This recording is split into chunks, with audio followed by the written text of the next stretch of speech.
Dentre a vasta gama de empresas que trabalham fazendo animes no Japão, algumas se destacam por alguns motivos específicos. E um estúdio que é famoso pelas suas sequências de ação criativas e bem trabalhadas é o Bones, além de que também se destaca pela quantidade de animes originais no seu catálogo, ou seja, que não são baseados em nenhum mangá. Eu tenho certeza que você já viu alguma obra feita por eles e ficou vidrado. Pois é, hoje eu vou te contar a história desse estúdio que é super relevante na indústria. Então vem comigo que tem muita coisa para falar. Bora! Bom, para entender a história do estúdio Bones, precisamos primeiro dar uma passadinha em outro estúdio. Se você já assistiu outros vídeos dessa série aqui, já deve ter notado que é bem comum que alguns artistas que trabalham com animação em estúdios acabem saindo dele e fundando outro. E nesse caso aqui é exatamente isso. Nós tínhamos o estúdio Sunrise, que ainda é muito importante por lá. No ponto da nossa história aqui, ele já era consolidado e tinha feito várias obras importantíssimas, como várias séries da franquia Gundam, City Hunter e Cowboy Bebop. Só coisa boba assim, sabe? Porém, o Sunrise é uma empresa subsidiária da Bandai Namco. Se você não mora numa caverna, você deve saber que um dos grandes trunfos dessa empresa é a produção de brinquedos. Então o estúdio de animação que pertencia a essa empresa naturalmente trabalharia em diversas produções com foco em vender brinquedos. Vide o próprio Gundam e outras inúmeras séries de robôs que eles fizeram. Então alguns artistas que trabalhavam por lá já estavam um pouco saturados desse nicho e queriam mudar um pouco os ares. Foi aí que em 1998, Masahiko Minami, Hiroshi Osaka e Toshihiro Kawamoto decidiram sair da Sunrise e fundar o estúdio Bones. Os caras já eram brothers e estavam sentindo aquela mesma vontade de fazer algo diferente ali.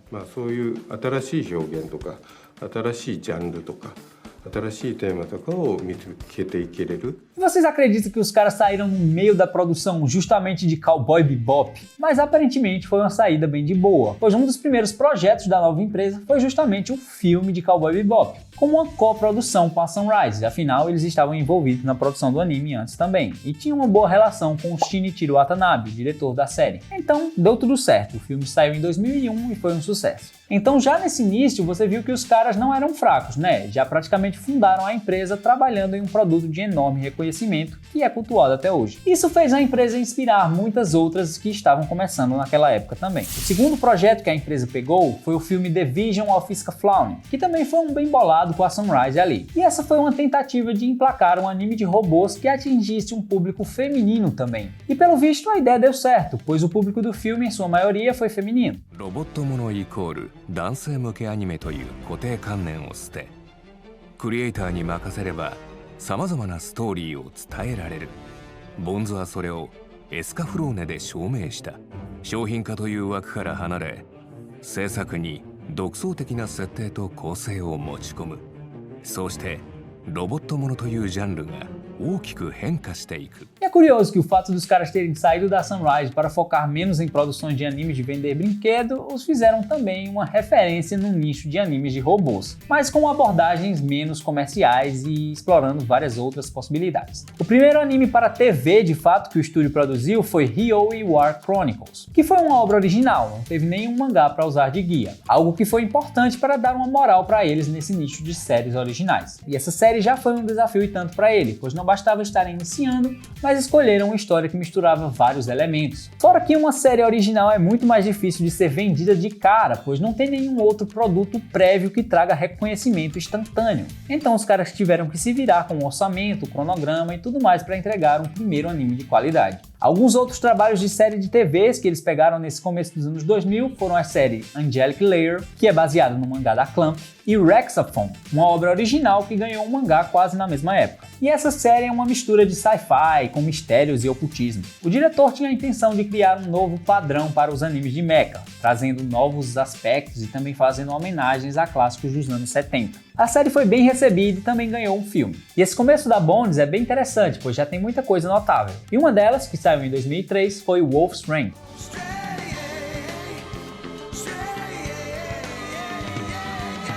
Esse anime não é tão popular assim, mas uma galera mais cult dos animes com certeza reconhece. O roteiro é de Keiko Nobumoto, que também escreveu Cowboy Bebop, e se passa num mundo distópico, onde teoricamente os lobos foram extintos há muito tempo, mas eles ainda existem e vivem camuflados como humanos. Ele traz todo esse subtexto folclórico em relação à figura dos lobos, que é bem importante em várias culturas, e mistura isso com a filosofia, poesia e tem várias outras leituras possíveis. Mas no mesmo ano, o estúdio pegou para adaptar um mangá importantíssimo, famosíssimo, baseado na obra de Hiromu Arakawa, Fullmetal Alchemist.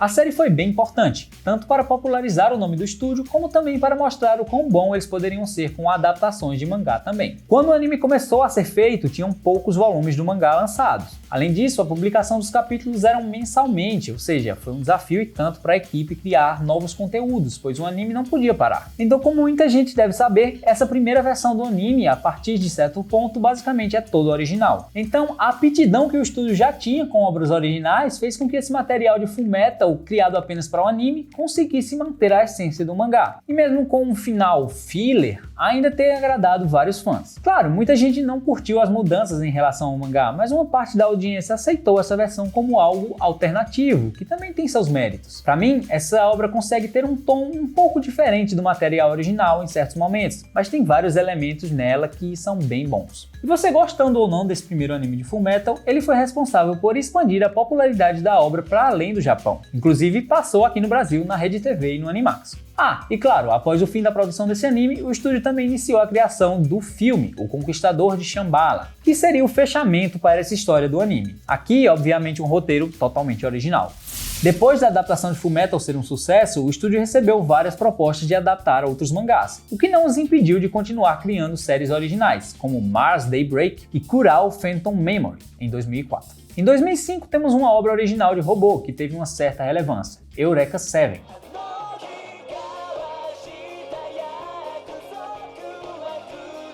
Os caras falaram que estavam cansados de robôs, mas nunca pararam de fazer, né? Mas não dava para ser diferente, pois ainda estavam muito ligados à tradição da Sunrise.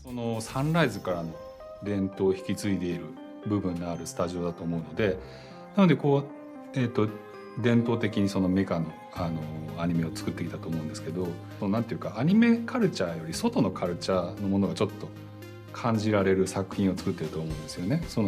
Eureka 7 なんか特にそうだと思う。Eureka 7 tinha uma vibe de misturar robôs surfistas com música techno, surfando na onda das baladas que estavam populares no Japão na época. E essas misturas malucas que renderam animes bem diferentes são frutos da liberdade criativa que os diretores do estúdio davam para os artistas pensarem em suas obras. O anime foi bem popular e rendeu vários mangás baseados no universo, assim como filmes e outros animes. Em 2006, tivemos a comédia Ouran High School Rose Club, baseado no mangá de Bisco Hattori, assim como Joe Osei, baseado no mangá de Natsumi Itsuki. Os próximos animes originais foram Ghost Slayer Ayashi, Darker Than Black e o filme Sword of the Stranger, que se destacou bastante pelas suas sequências de ação. Em seguida, temos outras obras de adaptação, como Schoolman, que vem de um mangá dos anos 70 do Shotaro Ishinamori, e também Soul Eater, que você deve conhecer. Adaptado no mangá de Atsushi Okobo, acompanhamos a dupla Maka e Soul em um universo bem maluco, onde algumas pessoas são armas que podem ser usadas por outras. Tem bruxas, deuses da morte e é uma doideira. Eu adoro a estética desse anime. Esse anime tem várias mudanças em relação ao mangá também. A reta final dele é praticamente original, o que não agradou boa parte dos fãs. Mas é interessante a gente ver que, parecido com o que rolou com Fullmetal, o estúdio segurou as rédeas e conseguiu fazer algo coerente com o universo, mesmo que diferente do material base. Em 2009, retornamos a Fullmetal Alchemist. Dessa vez, com o mangá bem pertinho de chegar ao fim, o estúdio pôde fazer uma nova versão mais fiel, seguindo a narrativa do mangá. Daí nasceu Fullmetal Alchemist Brotherhood.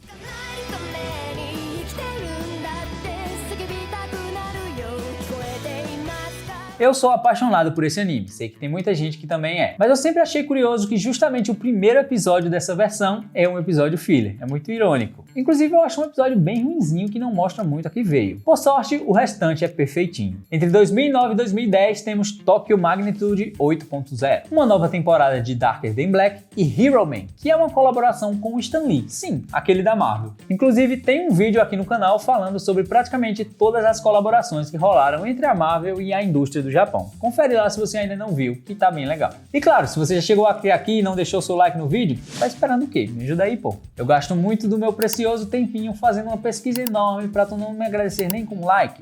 Eu mereço, vai. Se inscreve aí também no canal se não for inscrito. Mas voltando, ainda em 2010 foi lançado Star Driver. que traz uma estética escolar misturada com robôs gigantes e é mais uma série de robôs que tem a intenção de se popularizar com as mulheres, pois traz uma vibe de idols masculinas ali que eram bem populares com as adolescentes. Em 2011 temos Gothic Number 6 e Ungo, ambos baseados em obras pré-existentes. Nesse ano também tivemos um novo filme de Fullmetal, The Sacred Star of Mills, e alguns outros filmes também. Entre 2012 e 2013 foi lançado Eureka 7 Ao, Blast of Tempest, Otona Junchi no Anime Time e Tenkai Nights. Em 2014 tivemos Space Dandy, Noragami, Soul Eater Not e alguns outros. 2015 foi o ano de Blood Blockade Battlefront, Show by Rock, a segunda temporada de Noragami e outros. Já 2016 foi um ano importantíssimo, pois o estúdio engatou na produção de 3 animes adaptados de mangá bem populares: My Hero Academia, Bungo Stray Dogs e Mob Psycho 100. Bom, vamos começar falando de My Hero Academia.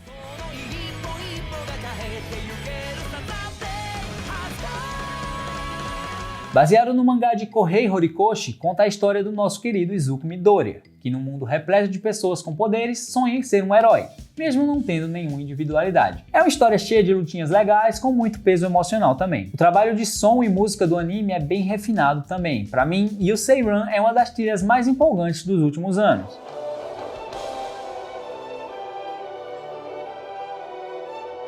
Os produtores sempre têm o cuidado em mesclar o que faz o mangá ser empolgante com as particularidades da linguagem audiovisual. 一番難しいと思ったのは、実際の漫画原作そのまんまを映像したっていうことだけでは結構足りないなと自分の中では思ってて、それは自分も多分、今まで原作ドラゴンボールだったりとか原作ものを見てきて、面白い、どういう風になるんだろう、ワクワクってして見てるんで、もうそのなんかワクワク感っていうか自分が感じた熱量みたいなものをいかにフィルムに載せるかっていうところを一番注意して今でも作ってます。Já Bungo Stray Dogs, baseado no mangá de Kafka Sagiri, cujo autor diz já ter feito o mangá pensando em como ele seria em anime. Ele confessou que o trabalho do Bone superou as suas expectativas. 自分の思った通りのものだっていう喜びと、自分の想像を超えたものだっていう喜びが同時に来ている。それってすごく喜ばしいことで、おそらく珍しいことで。 Aqui acompanhamos uma agência de detetives com habilidades especiais que resolvem casos que estão fora do alcance da polícia. O visual do anime é bem interessante e tem destaque para os cenários coloridos e enquadramentos bem explorados. Já o terceiro dessa última leva foi Mob Psycho 100.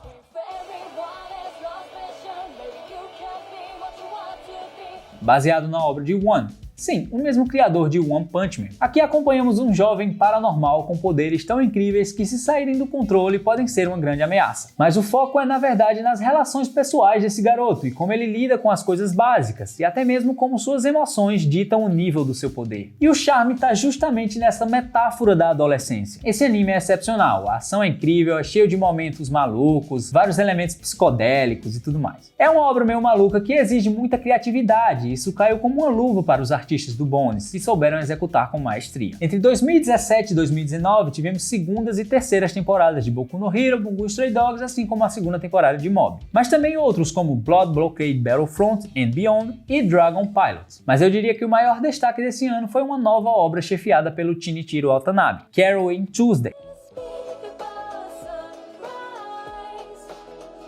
Um anime sobre duas jovens que querem entrar no mundo da música. É uma obra bem legal e que traz novamente à tona esse amor do diretor pela música, pois em várias de suas obras esse é um elemento muito presente, e aqui é praticamente o foco. É interessante porque tem uma discussão bem atual também, pois no universo do anime as músicas já são praticamente todas criadas por inteligências artificiais avançadas, e as nossas protagonistas chegam com um contraponto a isso, mostrando a importância do fator humano na arte. Se esse anime passou despercebido por você, eu recomendo muito. Pulando aqui para 2021, alguns dos lançamentos foram Skate the Infinite, Godzilla Singular Point, e entre 2022 e 2023 foram bastante sequências, como a sexta temporada de Boku no Hero, a terceira e última de Mob, que pra mim mais uma vez maravilhosa, e a quarta e a quinta de Bungo Stray Dogs. Agora em 2024, o maior foco da empresa foi Metallic Rogue, um anime original feito para comemorar os 25 anos da empresa, e ele busca trazer elementos que fizeram o estúdio ser o que ele é. É uma série de sci-fi de mechas, com alienígenas e etc. A gente acompanha duas heroínas, uma humana e outra que é uma espécie de androide. Elas estão em uma missão para derrotar um grupo de 9 androides que ameaçam o mundo. A série conta com uma equipe de animadores de alto escalão do estúdio, com a supervisão e produção do próprio Masahiko Minami, o diretor do estúdio. E tem muitas referências a Tokusatsu, Faroeste e várias outras coisas. A gente já viu em vários animes que de misturar elementos malucos esses caras entendem.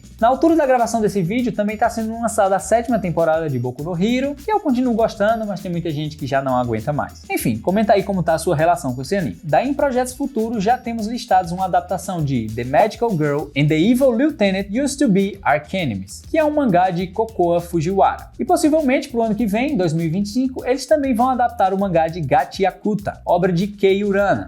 Também tem a possibilidade de uma 2ª temporada de Skate the Infinity. Dos 3 sócios que fundaram o estúdio, apenas Masahiko Minami e Toshiro Kawamoto ainda estão em atividade e participam ativamente dos projetos até hoje. Mas infelizmente o Hiroshi Osaka faleceu em 2007, com apenas 44 anos de idade, em decorrência de um câncer. Mas ele deixou um grande legado por ter participado da criação do Bones e também por ter participado de várias outras obras que eu citei aqui. Bom, e com esse panorama a gente consegue ver que um estúdio relativamente jovem já consegue se destacar e escrever belas páginas na história da animação japonesa. Também é uma empresa que soube olhar bastante para o mercado internacional, investindo em parcerias com streamings e expandindo o alcance das suas produções. Nascido da junção da tradição vinda da Sunrise com uma boa exploração da criatividade dos artistas que rendeu animes originais de sucesso e adaptações de alto nível, e continua ainda hoje a crescer como uma empresa que desafia os limites da criatividade e da tecnologia. E olha só, uma grande base da pesquisa para esse vídeo foi um documentário lançado em comemoração aos 25 anos do estúdio, que conta tudo sobre a criação e entra em detalhes sobre a produção de várias séries. Tudo isso com bastidores, depoimentos de criadores, produtores e tudo mais. Ele se chama Bones 25, Dreaming Forward, e está disponível na Crunchyroll. São 4 episódios, então se você quiser se aprofundar mais no universo desse estúdio, eu te recomendo muito que você assista lá. E isso não é uma publi, por mais que eu gostaria. Alô Crunchyroll! Se você chegou até aqui e ainda não deixou o seu like, me recompensa aí que eu te trouxe um monte de informações que eu aposto que você não sabia. Tudo bem mastigadinho. Então mereça o seu like, vai. E também se inscreve aí no canal. Isso aqui dá um trabalhão enorme para trazer um conteúdo totalmente de graça para vocês e é bem simples você se inscrever aí, vai. Ativar o sininho e tudo mais para continuar acompanhando o que eu tô trazendo por aqui. Sempre que dá. Se você ainda não viu os outros vídeos dessa série aqui, confere também aí na playlist. Eu te vejo numa próxima oportunidade.